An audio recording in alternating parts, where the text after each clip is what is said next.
Assalamualaikum warahmatullahi wabarakatuh. Perkenalkan, nama saya Alfiah Nur Aziza dari Prodi Manajemen dengan NIM 2311024313553. Dengan ini saya akan mengerjakan tugas akhir semester saya dari mata kuliah perilaku organisasi dengan dosen pengampu Dr. Bunyamin SE MSI. Oke, kali ini saya akan menganalisa perilaku organisasi tentang warung makan Budesri.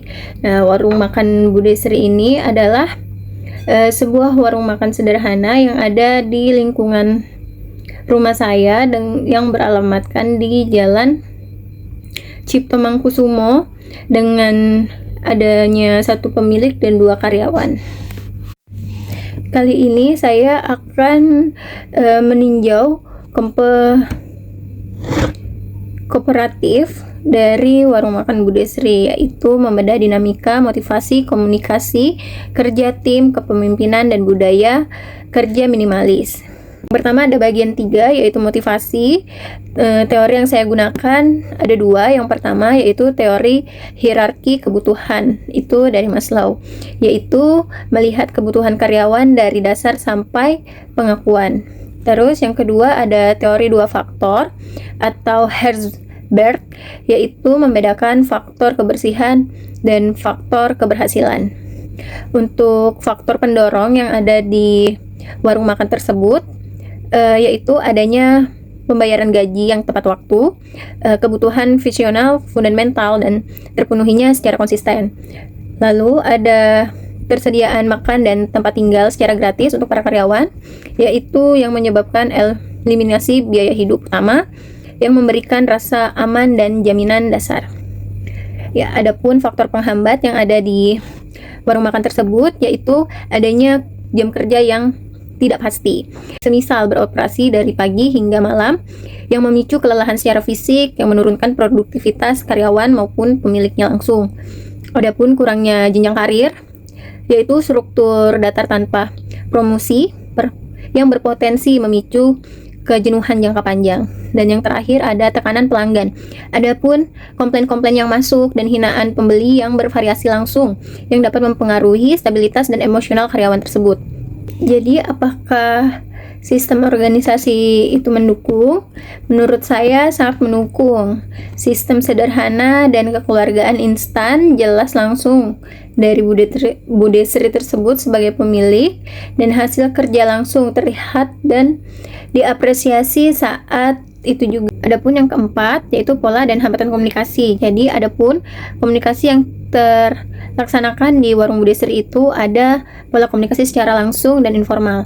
Mengapa secara langsung dan informal? Karena jumlah orang yang sedikit, semua berbicara tatap muka setiap saat, tidak ada surat menyurat, perintah disampaikan secara langsung dan dengan nada yang akrab. Adapun hambatan yang ada di warung Budesri tersebut antara lain pada saat suasana ramai, saat jam makan siang atau makan malam, warung penuh dengan orang, suara bising, kendaraan, kadang permintaan atau pesanan pelanggan jadi tidak terdengar jelas karena kebisingan pada saat jam-jam ramai tersebut.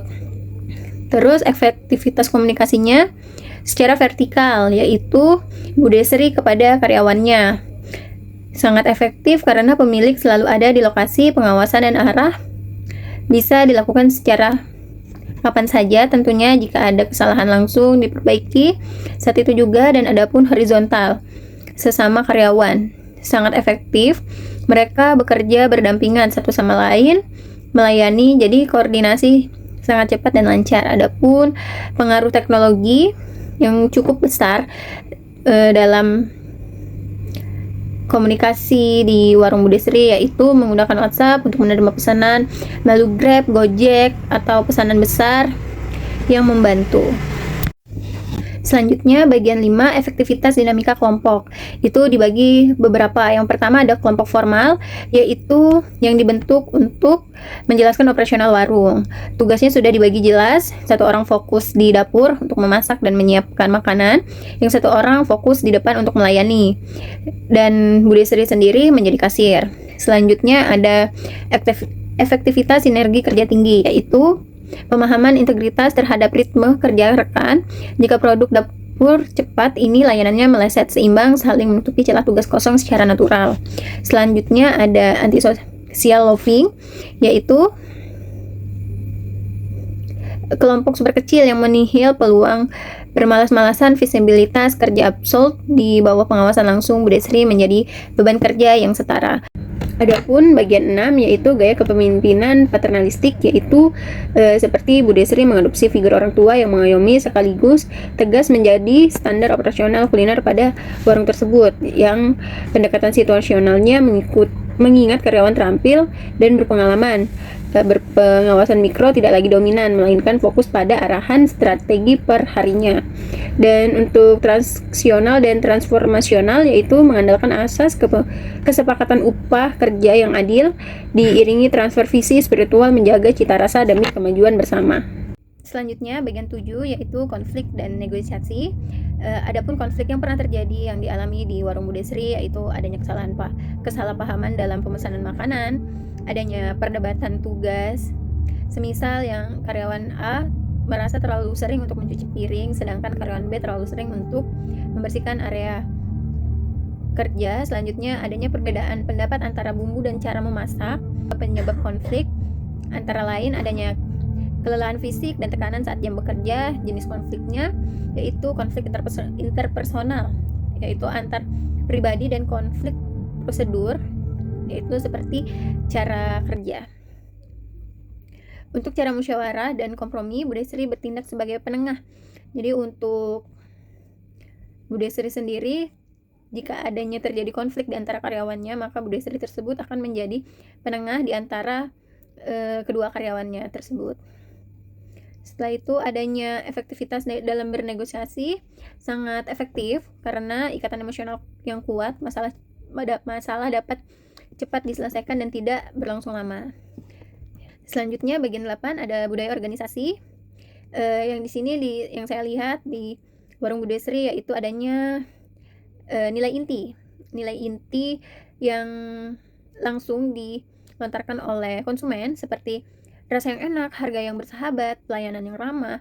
Itu adalah sebagai salah satu nilai sebagai karyawan yang ada di warung.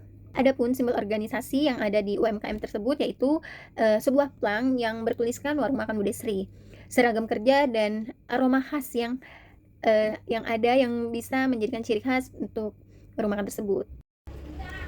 Adapun kebiasaan yang ada di dalam warung tersebut yaitu seperti setiap pagi membersihkan warung sebelum membuka, membersihkan etalase maupun ruang kerja yang lain. Setelahnya ada doa bersama dan adanya briefing sebelum membuka warung tersebut. Untuk pengaruh budaya yang ada di dalamnya seperti budaya ramah tamah membuat karyawan terbiasa melayani dengan senyum, budaya yang jujur, dan kepercayaan yang telah diberikan oleh konsumen tersebut.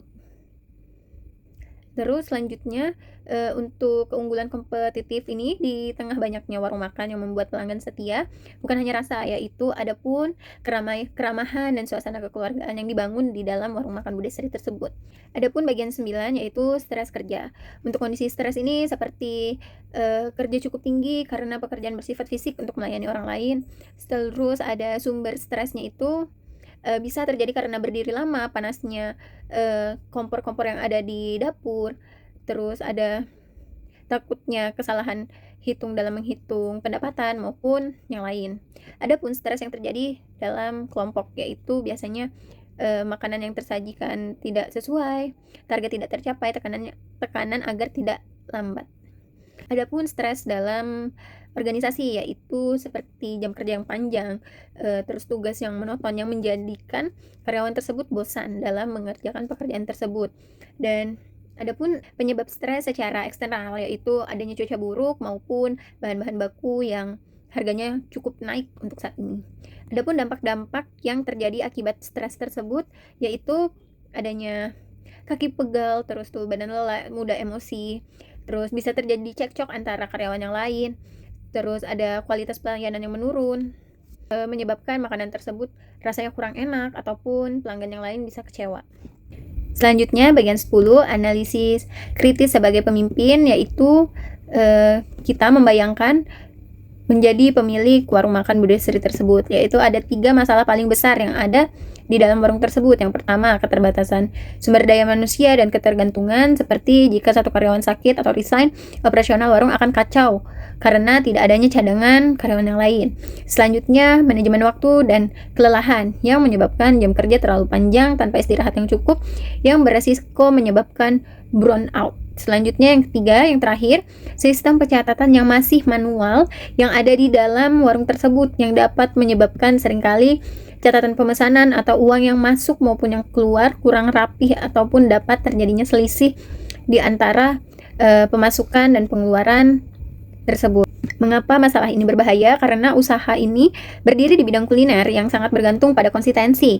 Jika karyawan lelah, rasa makanan dan pelayanan akan turun, yang menyebabkan pelanggan jadi pindah ke warung yang lain karena merasa tidak puas atas masakan ataupun pelayanan yang dilakukan dalam warung tersebut. Adapun solusi yang dapat saya sampaikan di sini, yang pertama ada membuat jadwal shift atau istirahat. Ya, meskipun usaha ini golong usaha yang kecil, itu dapat diatur jam istirahatnya agar tubuh bisa recovery dan karyawan yang lain bisa mendapatkan istirahat yang cukup. Selanjutnya, memberikan insentif tambahan selain gaji. Pemberian bonus itu juga sangat berpengaruh terhadap motivasi karyawan tersebut. Dan yang ketiga, sederhana sistem dengan menggunakan buku catatan atau lebih baik menggunakan aplikasi kasir sederhana untuk mencatat orderan agar tidak salah ataupun dapat lebih rapi ke depannya untuk secara pencatatan pembukuannya. Adapun yang terakhir, yaitu melakukan pelatihan silang. Pelatihan silang ini untuk kedua karyawan tersebut bisa melakukan semua tugas, bisa memasak ataupun bisa melayani para pembeli. Jadi tidak hanya berpatok pada karyawan-karyawan itu saja. Jadi bisa untuk bergantian. Adapun relevansi teori perilaku organisasi modern yang terjadi di Microsoft, yaitu Satya Nadella mendoakan tradisi kaku Microsoft menuju kultur belajar tiada henti. Sedangkan relevansi di Budha Sri tersebut, yaitu Budha Sri tidak mendidik karyawan secara outsourced, melainkan mendorong mereka bereksperimen, menciptakan variasi menu baru, dan mengasah skill melayani pelanggan secara cerdas dan kemajuan usaha bersama. Sedangkan yang dilakukan oleh Netflix mempercayai talenta dewasa dengan kebebasan penuh diiringi tanggung jawab hasil. Sedangkan relevansi yang ada di Budha Sri yaitu fleksibilitas tata cara operasional di kasir maupun dari dapur yang diberikan langsung kepada karyawan. Hal ini yang menumbuhkan ownership yang melahirkan integritas tanpa melalui mikromanajemen berlebih.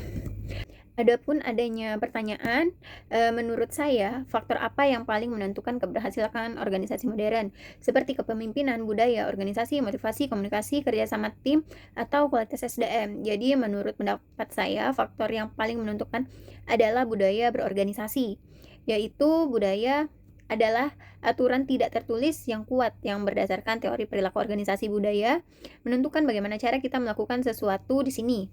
Di mana di sini adalah di warung makan Budha Sri tersebut. Budayanya adalah rumah, kejujuran, dan kekeluargaan. Budaya ini yang secara otomatis yang mengatur perilaku karyawan sehari-hari melalui dari acara memasak, berbicara, sampai membersihkan tempat tanpa harus melalui perintah Budha Sri tersebut.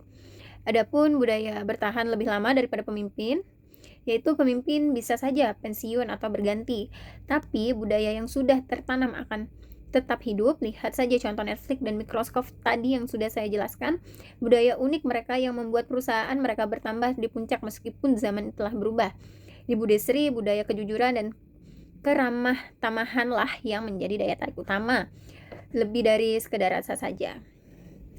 Terus adanya budaya mempengaruhi semua faktor lain, seperti jika budaya bagus, maka komunikasi akan lancar, motivasi karyawan akan naik, dan kerja sama tim yang kuat.